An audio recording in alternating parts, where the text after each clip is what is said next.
nuwuhe muntu mu maso y'Imana ari nawe igitabo cya Bibiliya kibwira.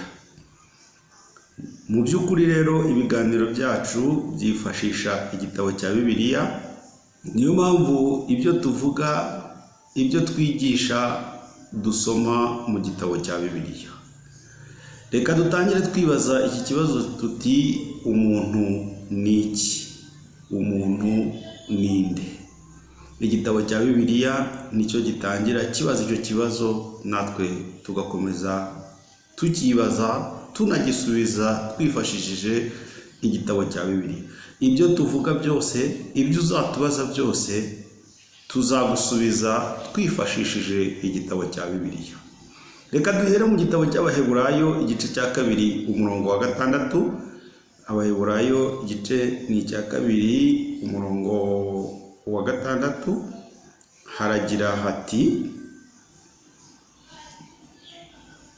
ahubwo hari haho umuntu yigeze guhamya ati umuntu ni iki ko umwibuka, cyangwa umwana w'umuntu ko umwitaho. Niyo mpamvu natwe turi kwibaza tuti ese umuntu ni iki? Mu buryo bwo mu mubiri tuzi yuko umuntu ari uyu ugenda, uvuga, uhumeka, ubyara, akabyarwa. Nguko uko ababyeyi bacu batwigishije umuntu, uko bamuvuga, uko bamwita, nguko uko natwe tumuzi. Nguko uko ku ishuri batwigishije umuntu, aho turi hose dukurikije ubwenge bwa kimuntu, nuko tuzi umuntu. Ese no mu Mana naho umuntu tujye tumwita gutyo? Reka dusome mu Itangiriro, igitabo cy'Itangiriro igice cya 1 umurongo waho wa 26. Reka dusome. Imana iravuga iti tureme umuntu agira ishusho yacu ase natwe, batwara amafi yo mu nyanja n'inyoni n'ibisiga byo mu kirere n'amatungo n'isi yose n'igikururuka hasi cyose. Imana iravuga iti tureme umuntu. Ni ukuvuga ngo uyu muntu twebwe twita umuntu niwe noneho Imana yifuza kurema, akagira ishusho y'Imana n'isura y'Imana. Nawe ubyibajije, cyangwa se reka nkubaze ikibazo. Mbere y'uko Imana ivuga ngo tureme umuntu, ubundi yaravugaga ngo habeho hakabaho. None igeze ku muntu iravuga ngo tureme umuntu. Abo iri kubaza ni bande bagiye gufatanya n'Imana kurema? Hanyuma uyu muntu Imana igiye kurema, ese nibwo bwa mbere agiye kubaho cyangwa yarasanzwe ariho? Wowe urabitekereza ute? Imana igiye kurema umuntu aribwo bwa mbere agiye kubaho cyangwa se yarasanzwe ariho? Bivuze ko umuntu abanza kubyarwa, hanyuma akaremwa, amaze kuba mukuru. Igihe umuntu amaze kuba mukuru nibwo rero atangira kuremwa. Ikiremwa rero mu muntu ni ishusho y'Imana, maze hanze tukabona isura y'Imana, bigaragaza ko uyu muntu yamaze guhinduka mu byo akora n'ibyo avuga. Nguko ukurema umuntu mu ishusho y'Imana, akagira isura y'Imana. Iyo dusomye mu Bakorinto ba 2 mu gice cya 4, Abakorinto ba 2 mu gice cyaho cya 4 ku murongo wa 16, haratubwira ngo nicyo kituma tudacogora, kandi nubwo umuntu wacu w'inyuma asaza, umuntu wacu w'imbere ahora ahinduka mushya uko bukeye. Umuntu umwe turebesha amaso, nkanjye nawe wowe udukurikiye, tugizwe n'abantu babiri. Umuntu w'umubiri ari we turebesha amaso, uyu muntu niwe ugomba kugaragaza isura y'Imana. Umuntu wa kabiri ni umuntu w'imbere, ari we muntu w'umwuka, uyu niwe ugomba kugira ishusho y'Imana. Kugira ngo ubashe kubyumva neza, reka dusome mu gitabo cy'Itangiriro igice cya 5 umurongo wa 1 n'uwa 2, hanyuma wumve kuntu Imana yita uyu muntu w'imbere, kuko ari nawe Imana ibona nk'umuntu. Urubyaro rwa Adamu 5:1. Iki ni cyo gitabo cy'urubyaro rwa Adamu. Ku munsi Imana yaremeyemo umuntu afite ishusho y'Imana, niko yamuremye, umugabo n'umugore niko yabaremye, ibaha umugisha, ibita umuntu ku munsi baremewemo. Ni ukuvuga ngo niba turi kuvuga umuntu, ujye umenya ko ari umugabo n'umugore. Wowe muntu udafite umugore, mu maso y'Imana ntabwo uri umuntu. Wowe muntu watandukanye n'umugore, mu maso y'Imana ntabwo uri umuntu. Umuntu mu maso y'Imana ni umugabo n'umugore, kandi umugabo n'umugore bagomba guhora bafatanye, ntabwo bajya batandukana. Iyo umugabo n'umugore batandukanye, wa muntu wacu yitwa umusazi, akitwa n'andi mazina menshi, mbese bigaragaza ko hari ubumuga afite butuma atari umuntu wuzuye. None ngaho nawe tekereza, wibaze, niba ukunda Imana, niba ukurikiza iby'Imana, niba ushaka gushaka kw'Imana, uwo muntu ninde? Uwo muntu ninde? Niyo mpamvu rero tugiye gusobanukirwa ibintu byose by'Imana mu buryo bwo mu mwuka, apana mu buryo bwo mu mubiri. Umuntu mu maso y'Imana ni umugabo n'umugore. Icyitwa umugabo ni ubwenge, hanyuma icyitwa umugore ni ibitekerezo. Bishatse kuvuga ngo uyu muntu wacu w'imbere agizwe n'ubwenge n'ibitekerezo. Umuntu w'imbere ari we muntu w'umwuka agizwe n'ubwenge n'ibitekerezo. Reka nkufashe, uyu muntu ugizwe n'ubwenge n'ibitekerezo niwe Imana yifuza ko twubakira urusengero. Uyu muntu w'ubwenge n'ibitekerezo niwe Imana yifuza yuko tubatiza.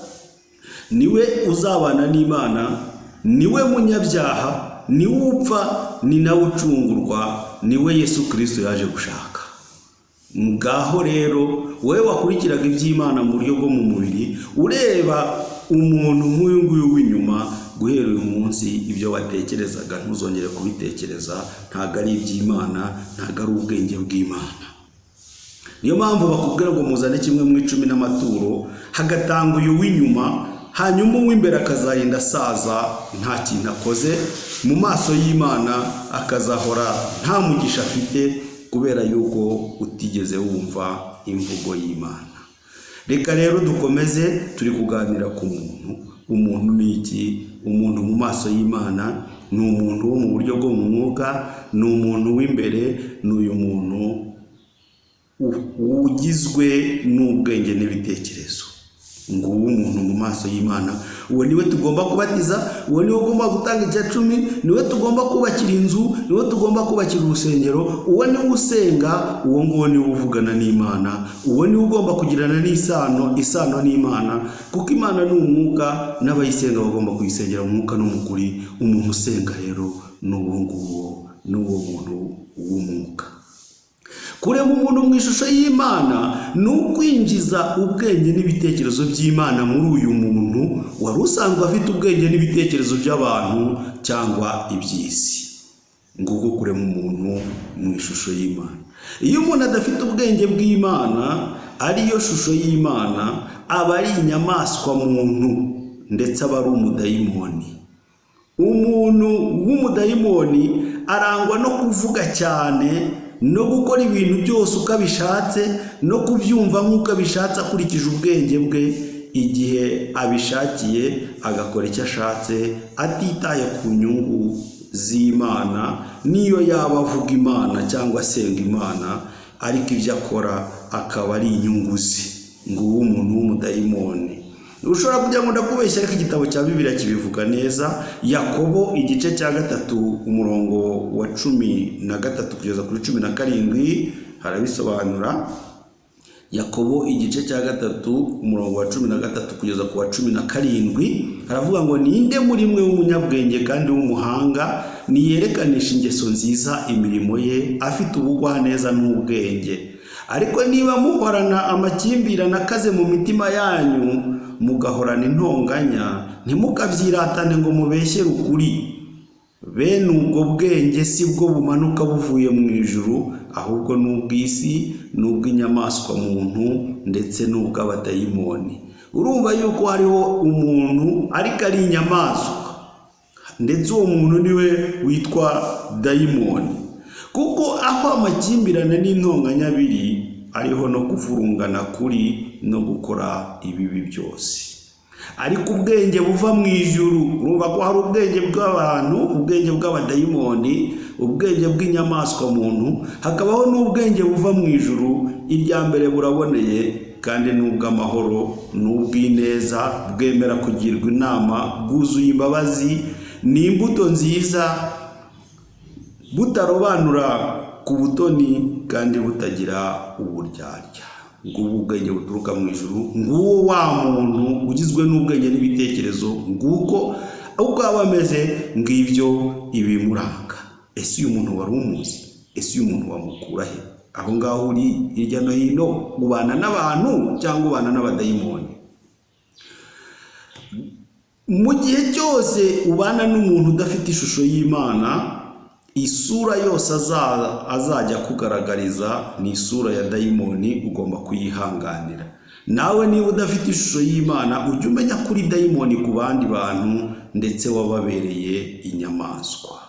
Reka rero dufate umwanzuro w'ikiganiro cyacu cy'uyu munsi. Turasoza dusomye mu Bakolosayi igice cya mbere umurongo wa 13.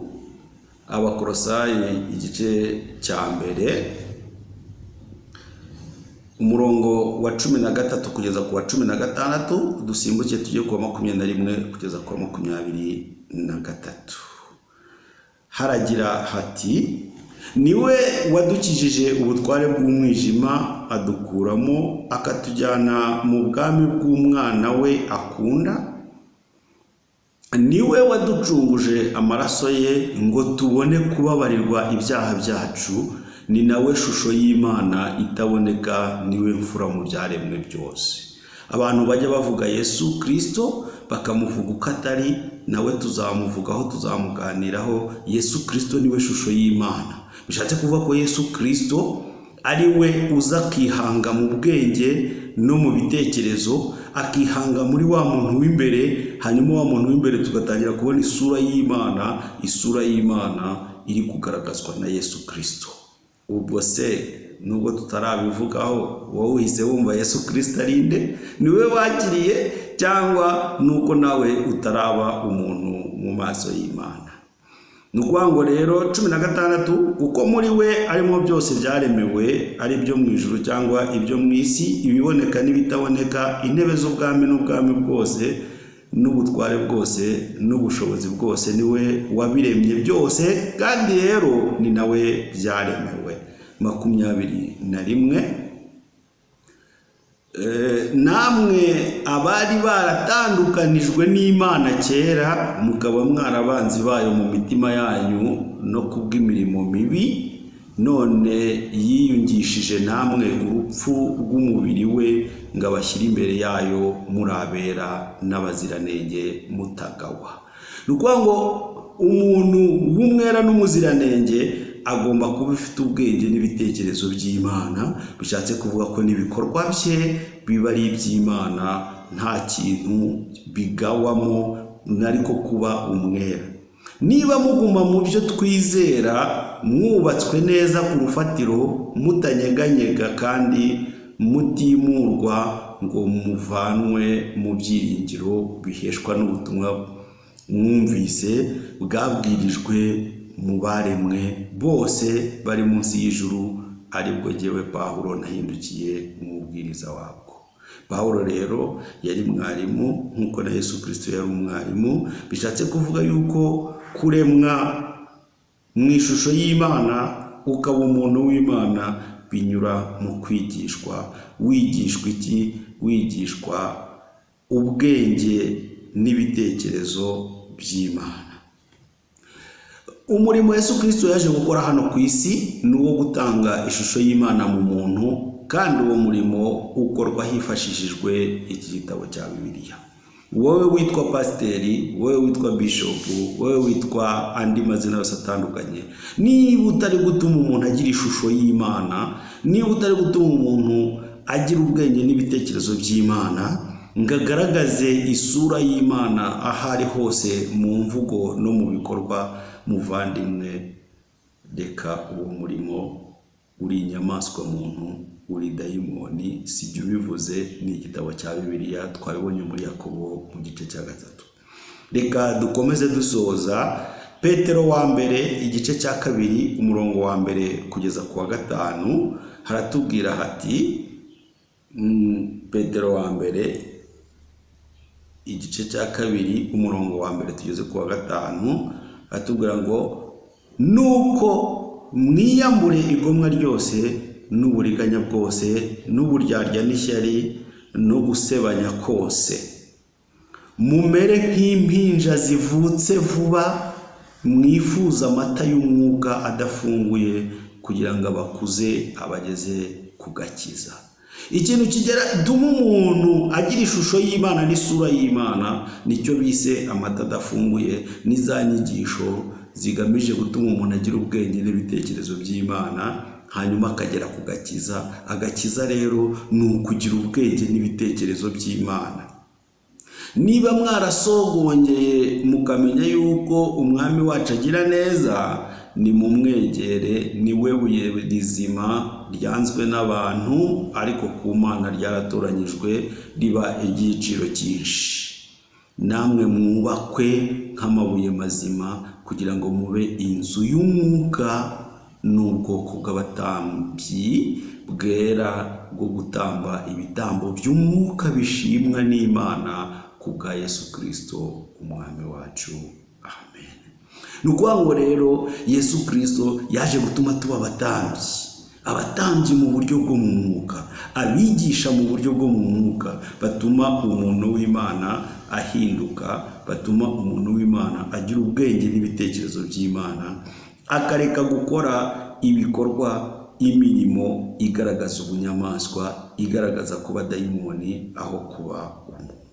Nguwo umurimo w'Imana uri gukorwa hano ku isi, nguwo umurimo Yesu Kristo yaje gutangiza hano ku isi. Yesu Kristo ntabwo yarangije umurimo nk'uko abantu benshi bakunze kubivuga, ahubwo Yesu Kristo yaje kuwurangiza nuko yadusigiye wose ukungana, natwe tukaba tuwukora nk'uko nawe yawukoze. Ni nayo mpamvu adusezeranya ngo ibyo yakoze natwe tuzabikora, ndetse tuzanarushaho. Buri muntu wese wumva akunda Imana, buri muntu wese ushaka kuba umuntu w'Imana, nguwo umuntu mu maso y'Imana. Umuntu ni umugabo n'umugore, umuntu ni ubwenge n'ibitekerezo by'Imana mu muntu. Nguko buri muntu wese aharanire kugira ubwenge n'ibitekerezo by'Imana, abe umuntu. Ni ukuvuga ngo rero mu nzira zose zishoboka tuzajya twakira ibibazo, byaba kuri email, kuri telefone, kuri WhatsApp. Tuzagenda twakira ibibazo kandi tuzagenda tubabigezaho. Aho muzajya mubona izi video zacu, mujye mureba hasi, muzajya mubona adresse zacu nuko watubaza, kandi tufata umwanya tukabasubiza. Mukomeze kubana natwe mu izina rya Yesu Kristo umwami wacu. Amen.